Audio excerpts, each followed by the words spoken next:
Hello guys, and welcome back to another video in our channel. Our analysis today is the game between Bayern Munich and Manchester United. Thomas Tuchel and Erik Ten Hag flexed their muscles in the Champions League, with Thomas Tuchel winning the game 4-3 against Erik Ten Hag.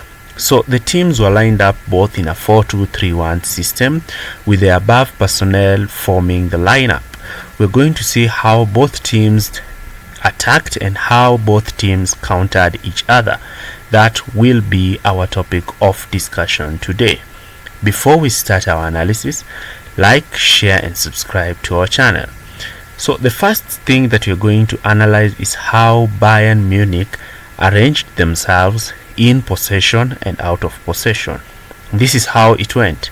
So during build-up play, Bayern Munich would spread their center backs on either side of the goalkeeper. So during this phase, Manchester United were aggressive in their press, but their main aim was to stop passing progression to the middle part of the pitch. And if they pressed high, the fullbacks would be free to receive the ball. Therefore, in this instance, we saw Højlund mainly trying to press Upamecano to prevent the ball going to him, so that Min Jae can receive the ball and Manchester United can force the play down the left hand flank, since they used both Eriksen and Bruno to tie up Goretzka and Kimmich. In this case, Musiala will try to shift to create a left side overload, but in most instances Manchester United wanted the ball to be played this way. And in some instances, Min Jae will receive the ball and drive into space to outnumber this Manchester United man-to-man press in the left side channel. And as you can see from this clip, you can see how Bayern Munich, Min Jae is so high up the pitch to give Bayern numerical advantages against Manchester United during the build-up phase.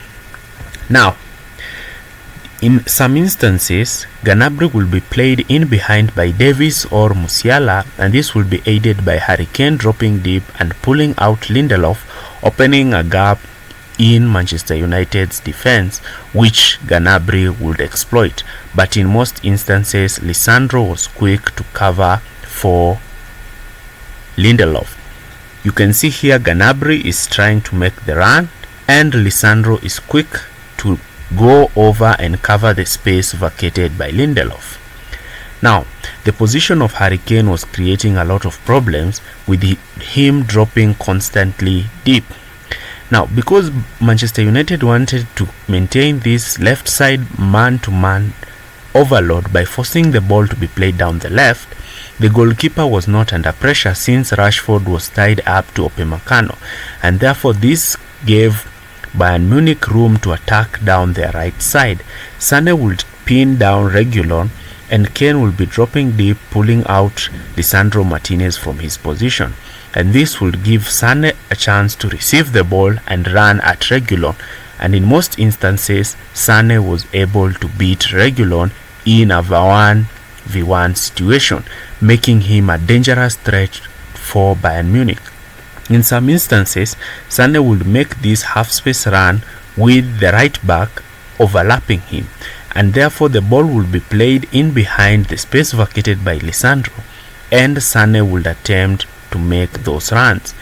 In this clip here, you can see that Kane has dropped deep, received the ball, and immediately is looking forward to play the ball between the two center-backs for the runs of Sané, but Lisandro was managed to cut out this pass.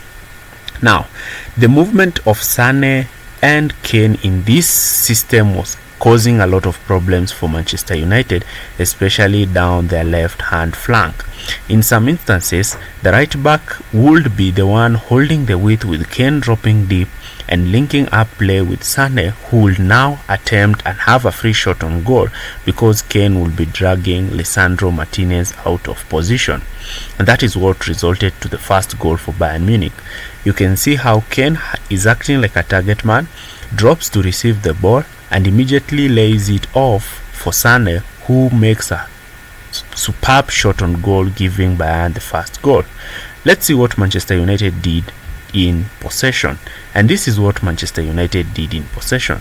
So during build-up play, you will see that Manchester United would position themselves to start building from the back. Bayern Munich will try to press in a 4-4-2 system with Musiala joining Harry Kane in the press. But Manchester United have done this time and time over again, with Onana stepping and playing as a third centre back, allowing Dalot to push high and wide and the wingers to cut in. So if the wingers will now move to tie up the fullback, Manchester United will have a 2v1 against the opposition deep line midfielder. And Onana time and time again used to pick Bruno in between the lines, as Bruno would now attempt to play balls to Pelistri, who would be making runs against Min-jae. Now, Bayern tried to counter this by dropping Sané deep to tie up Eriksen, and this opened up wide areas for the likes of Reguilon and Rashford to create numerical advantages against Bayern Munich down the right hand side. And since the right back is a midfielder, Rashford enjoyed playing against him. So Rashford will be receiving the ball in acres of space and turn immediately to begin running at the defense. And this is one instance where Rashford did this effectively. He received the ball and he immediately went ahead to take on Upamecano. Reguilon, holding the width, dragged out the right back. This system whereby Rashford was receiving the ball and running at the opposition fullback resulted in United's first goal. You can see here Rashford is already making runs in space, lays out a brilliant cutback for Højlund to finish, and this is how Manchester United scored their first goal. Now, let's also look at another aspect of the game. Later in the game, Erik Ten Hag wanted Rashford to be in 1v1 situation against the right back, since the right back was not a natural defender. Therefore, Rashford would receive the ball and immediately dribble past the right back and try to attempt crosses or attempt crosses and shots in the box. This constant movement by Marcus Rashford in these channels was creating a lot of problems for Bayern Munich, and this was Bayern Munich's Achilles heel.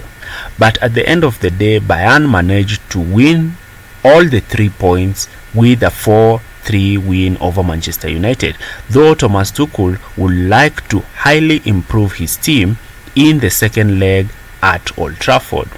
On the other hand, Erik Ten Hag continues his run of defeats in Manchester United and therefore will aim to try to improve the team ahead of the next Champions League game.